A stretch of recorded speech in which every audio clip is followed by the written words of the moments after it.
आज का ये एपिसोड शुरू करने से पहले एक छोटी सी बात। क्या आप भी अपना पॉडकास्ट बनाने की सोच रहे हैं? तो एंकर ट्राई कीजिए। ये पॉडकास्ट बनाने का सबसे आसान तरीका है। नंबर एक, ये फ्री है। नंबर दो, इसमें कई सारे ऐसे टूल्स हैं जो आपको अपने फोन और कंप्यूटर पर रिकॉर्ड और एडिट करने की फैसिलिटी देते हैं। नंबर तीन, आप अपने पॉडकास्ट को डिस्ट्रीब्यूट भी कर सकते हैं, जिससे इसे स्पॉटिफाई और दूसरे प्लेटफॉर्म पर सुना जा सके। तो डाउनलोड कीजिए फ्री एंकर ऐप या विजिट कीजिए anchor.fm पर अपना पॉडकास्ट स्टार्ट करने के लिए। ये तो थी एक छोटी सी जानकारी, और अब शुरू करते हैं एपिसोड का सिलसिला। तो आज के एपिसोड में लीजिए सुनिए, ना पार्थ सारथी के लिखे उपन्यास ये गली बिकाऊ नहीं का भाग 4, मेरी यानी समीर गोस्वामी की आवाज में। प्रिय मुत्तु कुमरन, बुरा न मानना, 7 के रुपयों को अपनी जेब खर्च के लिए रखना। आवश्यकता पड़ने पर मैं शहर में रहूं या न रहूं, खर्च के लिए पैसों की जरूरत पड़े तो इस नए शहर में तुम किससे मांगोगे और कैसे मांगोगे? तुम्हें तकलीफ ना हो, इसी सद्भावना से इसे मैं तुम्हारे पास भेज रहा हूं। इतना लिखकर गोपाल ने अपना दस्तखत भी किया था। उस पुर्जे को पढ़ने और उन रुपयों को देखने पर मुत्तु कुमरन असमंजस में पड़ गया कि अपने मित्र के इस कृत्य पर गुस्सा जताए या स्नेह। अपनी माली हालत जताने के लिए उसने इस तरह पैसा भेजा है। एक ओर ये विचार उठकर उसका गुस्सा बढ़ाता, तो दूसरी ओर दूसरा विचार हावी हो जाता। नहीं, बेचारा तुम्हारा इतना ख्याल रखता है ताकि पैसे की तंगी से तुम जरा सी भी तकलीफ में न पड़ जाओ। ठहरने को जगह, खाने को भोजन और लिखने की सुविधा, इन सारी व्यवस्थाओं के बाद मुझे पैसे की क्या जरूरत पड़ेगी? पैसा क्यों न लौटा दिया जाए? इस विचार को क्रियान्वित करते हुए भी उसका जी हिचका। ऐसा करने पर मित्र के दिल को चोट पहुंचे तो क्या हो? उसने उस लिफाफे को, रुपयों की गड्डी और उस पुर्जे को दराज में इस तरह घुसेड़ दिया मानो कोई बेकार का बंडल हो। उस विचार को दूर ढकेल कर उसने अपना जी नाटक रचना की ओर लगाया। मद्रास जैसे बड़े महानगर में गोपाल जैसे सुप्रसिद्ध अभिनेता द्वारा खेले जाने वाला नाटक का प्रणेता होकर नाम यश लूटने का उसे अच्छा खासा मौका हाथ लगा है। इससे खूब फायदा उठाना है। इस निर्णय तक पहुंचने पर उसके मन में ये बात आई कि मदुरै कंद स्वामी नायडू की सभा के लिए लिखे हुए बाल विनोद नाटकों और अब गोपाल के लिखे जाने वाले नाटक में कौन सा मौलिक भेद होना चाहिए, ताकि तकनीकी, रूप विधान, संवाद, घटना श्रृंखला, हास्य आदि हर एक पहलू तथा स्थान और काल की दृष्टि से भी नाटक विश्वसनीय लगे। बार बार उसका ध्यान नाटक लेखन के विषय में जिस तरह सोचने लगा था, उसका कारण ये नहीं कि उसे नाटक, संवाद या गीत लिखना नहीं आता था। इस कला में तो वो निपुण और सिद्धहस्त था ही। उसे एक नए संसार में अपनी कला का प्रदर्शन कर कामयाबी हासिल करनी थी। इतने सोच विचार, असमंजस और संकोच के पीछे यही विचार घर किए हुए था। मद्रास में कदम रखते न रखते उसने ये आशा नहीं की थी कि उसके मित्र के द्वारा ही उसे ऐसा एक मौका मिलेगा। इस मौके का फायदा उठाकर सफल कदम रखने की ओर उसका ध्यान एकाग्र हुआ। वो मन ही मन उस पर योजनाओं की इमारत खड़ी करने लगा। सवेरे 9 बजे छोकरा नायर इडली और कॉफी ले आया और बोला, सर आपका नाश्ता तैयार है। साहब हैं या स्टूडियो चले गए? मुत्तु कुमरन ने उससे पूछा। अभी नहीं गए, 10 मिनट में जाएंगे। उत्तर में लड़के ने यह भी जोड़ा कि साहब का हुक्म है कि आपकी हर जरूरत का ख्याल रखा जाए। मुत्तु कुमरन नाश्ता कर कॉफी पी रहा था कि टेलीफोन की घंटी बजी। बंगले से गोपाल बोल रहा था, मैं स्टूडियो जा रहा हूं उस्ताद, जो चाहो लड़के से कहकर निसंकोच मंगा लो। बाद को स्टूडियो से फोन करूंगा। नाटक जरा जल्दी तैयार हो जाए तो अच्छा। सो तो ठीक है, लेकिन लिफाफे में जो कुछ भेजा है समझ में नहीं आता कि उसका क्या मतलब है। क्या तुम मुझे ये दिखाना चाहते हो कि तुम्हारे पास बहुत अधिक पैसा है? नहीं नहीं, ऐसा मत कहो। यूं ही जेब खर्च के लिए रखना अपने पास। कोरा कागज हो तो उस पर कविता लिखी जा सकती है। ये तो छपे हुए रुपयों का नोट है, ये मेरे किस काम का? मुत्तु कुमरन की बात सुनकर दूसरी ओर से गोपाल खिलखिलाकर हंस पड़ा और बातें पूरी कर शूटिंग के लिए चल पड़ा। मुत्तु कुमरन के अहंकार से परिचित होने के कारण ही गोपाल ने लिहाज की दृष्टि से भी स्टूडियो देखने या शूटिंग देखने को उसे नहीं बुलाया। वो ये भी जानता था कि बाहर से पहली बार मद्रास आने वाले लोग स्टूडियो देखने के प्रति जितना उत्साह दिखाते हैं उतना मुत्तु कुमरन नहीं दिखाएगा। दोपहर के 12 बजने के पहले माधवी ने 4-5 बार बात बेबात पर मुत्तु कुमरन को फोन कर दिया था। मदरे रहते हुए मुत्तु कुमरन इस बात से वाकिफ नहीं था कि टेलीफोन इतना सुविधाजनक और आवश्यक साधन है। आधुनिक जीवन में मद्रास जैसे शहर में अब उसे भली भांति पता चल गया कि ये कितना जरूरी साधन है। जीवन की रफ्तार में भी मदुरै और मद्रास के बीच बड़ा फर्क था। पगडंडी पर चलने का आदि एकाएक कारों और लारियों से खचाखच भरे महानगर के चौराहे पर आ जाए तो जैसे लड़खड़ा जाएगा, वैसे ही उसे अपने को संभालना पड़ रहा था। आमने सामने बातें करते हुए जो स्वाभाविक बोली बोली जाती है, रोष या हंसी खुशी प्रकट की जाती है, टेलीफोन में उसे वैसी बात करना नहीं आया। तस्वीर खिंचवाते हुए जो कृत्रिमता आ जाती है, टेलीफोन में बातें करते हुए भी वैसी ही कृत्रिमता आ जाती है। लेकिन गोपाल या माधवी के बोलने में बड़ी स्वाभाविकता नजर आई। उनकी तरह बोलने का उसका मन कर रहा था। अनेक बातों में वो गर्व से चूर था तो क्या, मद्रास के वातावरण में कुछ बातों में उसका गर्व चूर हो रहा था। काफी सोच विचार के बाद भी वो ये निर्णय नहीं कर पाया कि क्या लिखा जाए। नहाकर कपड़ा बदला और दोपहर का भोजन भी समाप्त किया। गोपाल ने स्टूडियो से फोन किया। उस्ताद 3 बजे तैयार रहो, हमारे नए नाटक के संबंध में बात करने के लिए शाम को 4-4:30 बजे मैंने सारे प्रेस रिपोर्टरों को बुलाया है। एक छोटी सी चाय पार्टी भी है। बाद में सभी तुमसे नए नाटक के विषय में अनौपचारिक बात करेंगे, कुछ सवाल भी करेंगे, तुम्ही को जवाब देना होगा, समझे? अभी नाटक तैयार ही नहीं हुआ है, उसके पहले इन सब बातों की क्या जरूरत है? इस शहर में ये रिवाज सा है, अग्रिम प्रचार है और क्या। गाली भी दो तो भी नाश्ता काफी और चाय पान के साथ लोग सुन लेंगे। धीरे धीरे मुझे मद्रास के जीवन के लिए तैयार करना चाहते हो, है ना? हाँ, किसी न किसी दिन तैयार तो होना ही है। ये सब तो एक नाटक लगता है। हाँ, नाटक ही तो है। कौन कौन आएंगे? सिनेमा के संवाददाता, मशहूर कथाकार, संवाद लेखक, निर्देशक, हमारी नाटक मंडली के लिए चुने गए लोग और अभिनेता तथा अभिनेत्रियों में से भी कुछ एक आएंगे। मुझसे भी कुछ पूछेंगे? क्या पूछेंगे? क्या पूछेंगे? यही कि नाटक का कथानक क्या है, कब तैयार होगा और कैसे तैयार होगा। कह देना कि ये तमिल प्रदेश के महत्वपूर्ण स्वर्णिम युग को चित्रित करने वाला महत्वपूर्ण ऐतिहासिक नाटक होगा। ऐसा नाटक तमिल प्रदेश में ही नहीं, समूचे भारत में भी तैयार नहीं हुआ होगा। सवाल और सवाल का जवाब तुम्ही ने मुझे सिखा दिया, है ना बात सच्ची? हाँ, तुम जो भी जवाब दो, महत्वपूर्ण शब्द जरूर जोड़ देना, बस। अच्छा, तो ये कहो कि महत्वपूर्ण गोपाल नाटक मंडली का महत्वपूर्ण ऐतिहासिक नाटक महत्वपूर्ण ढंग से प्रस्तुत होगा। दिल लगी छोड़ो, मैं सीरियसली कह रहा हूं। यहां तो दोनों में कोई फर्क मालूम नहीं होता, पता ही नहीं लग पाता कि कौन सी बात गंभीर है और हल्की फुल्की बातें भी कैसी गंभीरता से कही जाती हैं। अच्छा, छोड़ो उन बातों को, तुम तैयार रहो, मैं 3 बजे आ जाता हूं।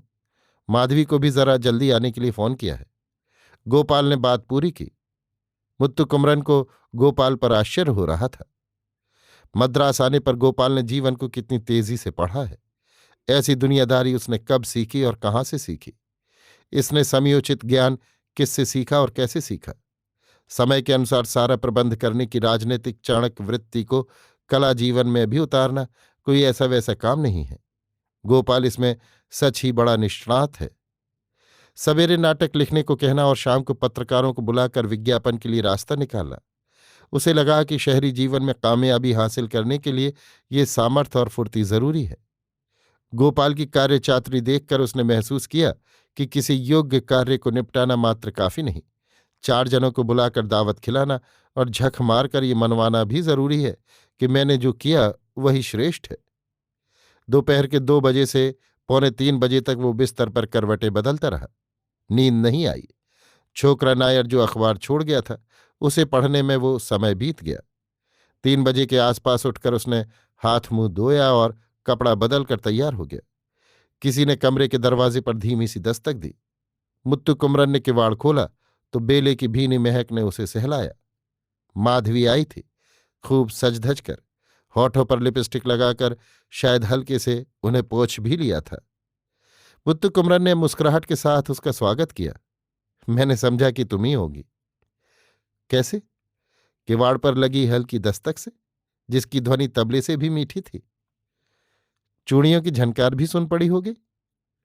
हाँ कहें या ना, मुत्तु कुमरन एक क्षण रुका और उसे निराश न करने का निर्णय कर बोला, हाँ हाँ सुन पड़ी थी। कहते हैं कि स्त्रियों की चूड़ियों की झनकार सुनकर कवियों की कल्पना उमंगती है। आपको कोई कल्पना नहीं सूझी क्या? इस ढीठ प्रश्न से मुत्तु कुमरन तनिक अचकचा गया और संभल कर बोला, जब स्वयं कविता ही प्रत्यक्ष हो गई तो कल्पना की क्या जरूरत है माधवी। माधवी उसे आंखों आंखों में देखकर मुस्कुराई। अपने साज श्रृंगार से वो वन मोहनी की तरह उसका मन मोह रही थी। मुत्तु कुमरन भी कुछ इस तरह देख रहा था मानो आंखों से ही पी जाएगा। क्या देख रहे हैं? देख रहा हूं कि हमारी कथा नायिका कैसी है। ये सुनकर उसका गुलाबी चेहरा लाल हो गया। द्वार पर किसी के खखारने की आवाज आई। दोनों ने मुड़कर देखा तो गोपाल हंसता खड़ा था। क्या मैं अंदर आ सकता हूं? पूछते क्या हो, आओ ना। बात यह है कि तुम दोनों बड़ी प्रसन्न मुद्रा में बातें कर रहे हो। पता नहीं इसमें तीसरा भी सम्मिलित हो सकता है कि नहीं, या कि ये दोनों तक ही सीमित है। दो के बदले तीन, इसमें क्या फर्क पड़ता है? एक चीज में फर्क पड़ता है। किसमें? प्रेमियों के वार्तालाप में। गोपाल की इस बात को माधवी कहीं बुरा न मान जाए, ये देखने के लिए मुत्तु कुमरन ने धीरे धीरे उसके चेहरे को ताका। वो हंस रही थी, शरारत भरी हंसी। लगा कि गोपाल की बात पर वो मन ही मन खुश हो रही थी। गोपाल तो अविवाहित था ही, माधवी भी अविवाहित थी और स्वयं मुत्तु कुमरन भी अविवाहित था। तीनों खुल्लम खुल्ला बड़े धैर्य के साथ प्रेम भरी बातें कर रहे थे। प्रेम का नाता जोड़ना चाहते थे। असंभव को संभव बना रहा था मद्रास का ये कला जगत। मुत्तु कुमरन को लगा कि जमाना सचमुच बहुत आगे बढ़ गया है, पर उसके अनुकूल अपने को ढालने की वो जुर्रत नहीं कर पा रहा था। उसे सब कुछ सपना सा लगा। 3:30 बजे वो, गोपाल और माधवी तीनों बाहर बगीचे में आए। वहां चाय पार्टी के लिए मेजें और कुर्सियां लगी थीं। मेजों पर सफेद मेजपोश बिछे थे। उन पर फूलदान और गिलास कलापूर्ण ढंग से बड़े करीने से रखे हुए थे। एक एक कर लोग आने लगे। गोपाल ने मुत्तु कुमरन को उनसे परिचय कराया। माधवी मुत्तु कुमरन के इर्द गिर्द हंसती मुस्कुराती रही। महिला मेहमान आती तो वो उन्हें लेवा लाती और मुत्तु कुमरन से परिचय कराती थी। पार्टी में आए हुए एक संवाद लेखक ने मुत्तु कुमरन को नीचा दिखाने के लहजे में पूछा, यही आपका पहला नाटक है या इसके पहले भी कुछ लिखा है? मुत्तु कुमरन ने उसकी बात अनसुनी कर चुप्पी साधी, पर उसने बड़ी बेपरवाही से अपना वही सवाल दोहराया। मुत्तु कुमरन ने उसे टोकने के विचार से पूछा, आपने अपना क्या नाम बताया? दीवाना। अब तक कितनी फिल्मों के लिए आपने संवाद लिखा है? 40 शायद इसीलिए जनाब ये सवाल कर रहे हैं। मुत्तु कुमरन की बात से वो सकपका गया। उसके बाद वो मुत्तु कुमरन के सवालों का डरते डरते वैसे ही जवाब देने लगा जैसे शिक्षक के सामने छात्र। ये देखकर माधवी पुलकित हो रही थी। मुत्तु कुमरन के अहंकार और गर्व पर वो फूली न समाई। वो उस पर जान देने को तैयार हो गई। चाय पार्टी के बाद गोपाल उठा और मेहमानों को मुत्तु कुमरन का परिचय देते हुए बोला, मुत्तु कुमरन और मैं 22 कंपनी के समय से ही अभिन्न मित्र हैं। मेरा जाना पहचाना पहला कवि मुत्तु कुमरन ही है। उन दिनों 22 कंपनी के दिनों में हम दोनों एक चटाई पर सोते थे। मैं उसे उस्ताद के नाम से पुकारता था। अब भी कई बातों में वो मेरा उस्ताद है। उसके सहयोग से मैंने ये नाटक मंडली शुरू की है। मैं यकीन दिलाता हूं कि ये कई महत्वपूर्ण सफल नाटक प्रस्तुत कर दर्शकों के दिलों में स्थान पाएगा। इसके लिए आप लोगों का पूर्ण सहयोग और प्रेम चाहिए, बस। उसके इस परिचय भाषण के बाद कुछ पत्रकारों ने गोपाल और मुत्तु कुमरन को एक साथ खड़ा किया और फ्लैश फोटो खींचा। इस प्रकार उन्हें तस्वीरें उतारते देखकर मुत्तु कुमरन ने जरा परे खड़ी माधवी को बुलाकर उसके कानों में कहा, लगता है इस तरह हम दोनों को साथ खड़ा कर कोई फोटो नहीं लेगा। तो क्या, हम खुद ही खिंचवा लेंगे, कहकर माधवी हंसी। उसका ये उत्तर मुत्तु कुमरन को बहुत अच्छा लगा। बाद को गोपाल ने मुत्तु कुमरन से विनती की कि वो भी मेहमानों को कुछ सुनाए। मुत्तु कुमरन बात बात पर मेहमानों को हंसाता हुआ बोला। 2-3 मिनट में ही वे उसके वशीभूत हो गए। उसकी हंसी मजाक भरी बातों से श्रोताओं का बड़ा मनोरंजन हुआ। मैं मद्रास के लिए नया हूं, इन शब्दों से उसका भाषण शुरू हुआ और आधे घंटे तक जारी रहा। मेहमान मंत्रमुग्ध से रह गए। पार्टी के अंत में माधवी ने एक गाना गाया, मेरी आंखों से मेरे मन में समा जाओ। मुत्तु कुमरन को लगा कि वो उसी के स्वागत में ये पंक्तियां गा रही है। उसने पाया कि उसे गाने गाना भी अच्छी तरह आता है। मधुर स्वर में दिल को जीत लेने वाले गीत को सुनकर वो उस पर मुग्ध हो गया। पार्टी के बाद विदा लेते हुए सब लोग पहले गोपाल और बाद को मुत्तु कुमरन से हाथ मिलाकर विदा हुए। मुत्तु कुमरन से विदा लेते हुए कोई भी उसके भाषण की तारीफ करना नहीं भूला। मुत्तु कुमरन को इतनी जल्दी लोगों के दिल में स्थान मिल गया, ये देखकर गोपाल फूला नहीं समाया। सबके जाने के बाद मुत्तु कुमरन ने माधवी से कहा, वाह, तुम तो बहुत खूब गाती हो, मैं तो सुनकर अवाक रह गया। गाना ही नहीं, भरतनाट्यम भी इसे बहुत अच्छा आता है, गोपाल ने कहा। यह सुनकर माधवी कुछ इस तरह झेंप गई मानो भरतनाट्यम की किसी मुद्रा में खड़ी हो। मुत्तु कुमरन उसकी हर अदा पर मंत्रमुग्ध हो गया। जहां वो बिना किसी झिझक के बातें करती हुई सुंदर लगती थी, शर्माती हुई भी सुंदर लगी, गाती हुई सुंदर थी, मौन रहते हुए भी सुंदर थी। हाँ, हर बात पर वो सुंदरता की पुतली थी। आज आपका भाषण बहुत अच्छा रहा। माधवी भी उसकी तारीफ बांधने में लगी तो मुत्तु कुमरन ने गर्व में भरकर कहा, मेरा भाषण हमेशा अच्छा ही होता है, पर मैंने तो आज ही सुना। तुम्हारे इशारे पर तो जब चाहूं मैं भाषण झाड़ने को तैयार बैठा हूं। वो हंसी। उसकी चमकीली दंत पंक्तियों की आभा देखकर वो अपना आपा खो बैठा। स्त्री सौंदर्य का ऐसा अनुपम चमत्कार उसने देखा नहीं था, केवल काव्यों के वर्णन में ही पढ़ा था। गोपाल उसके पास आया और बोला, नाटक अब 100% सफल होकर रहेगा। अभी से कैसे कहा जा सकता है? आए हुए लोग कह रहे हैं, मैं कहाँ कहता हूं। वो कैसे? अगर आदमी पसंद आ गया तो समझो कि उसका सब कुछ पसंद आ गया। आदमी पसंद नहीं आया तो उसकी अच्छी से अच्छी चीज में भी दोष निकालना इस शहर की पुरानी आदत है उस्ताद, गोपाल ने कहा। मुत्तु कुमरन को यह बात कुछ अजीब सी लगी, लेकिन उस पर उसने गोपाल से तर्क करना नहीं चाहा। उसी दिन शाम को गोपाल मुत्तु कुमरन और माधवी को साथ लेकर एक अंग्रेजी फिल्म देखने गया।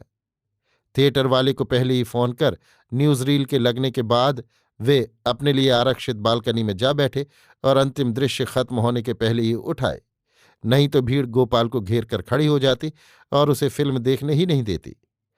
गोपाल की इस हालत पर मुत्तु कुमरन को बड़ा ताज्जुब हुआ। सार्वजनिक स्थानों में भी आजादी से चलने फिरने न देने वाली कीर्ति की ये रोशनी मुत्तु कुमरन को जरा भी स्वीकार नहीं थी। मुत्तु कुमरन उस कीर्ति से घृणा करता था जो मनुष्य को अपनी कैद में रखे, पर गोपाल तो खुश नजर आ रहा था। मुत्तु कुमरन ने गुस्से से भरकर कहा, वो कीर्ति किस काम की जो मनुष्य को स्वेच्छा से चलने न दे? गोपाल के उत्तर देने के पहले कार बंगले पर पहुंच गई। तीनों कार से उतरे। भोजन के उपरांत मुत्तु कुमरन अपने आउट हाउस की ओर बढ़ा। इन्हें पहुंचा कर आती हूं। माधवी गोपाल से अनुमति लेकर मुत्तु कुमरन के साथ चली। उस ठंडी ठंडी रात में माधवी के साथ आउट हाउस चलते हुए मुत्तु कुमरन का मन उत्साह से भर गया। उसकी चूड़ियों की झनकार उसके दिल में गूंज उठी। उसकी मुस्कान और खिलखिलाहट उसके हृदय को गुदगुदाने लगी। ठंडे बगीचे में रात के द्वितीय पहर में रात रानी की एक लता सफेद फूलों से ऐसी लदी थी जैसे नीले आकाश में तारे बिखरे हों। उनकी भीनी भीनी खुशबू और सर्द रात की खुनक में उसका हृदय अनुराग भरा गीत गाने लगा। अभी आप सुन रहे थे ना पार्थ सारथी के लिखे उपन्यास ये गली बिकाऊ नहीं का भाग 4, मेरी यानी समीर गोस्वामी की आवाज में।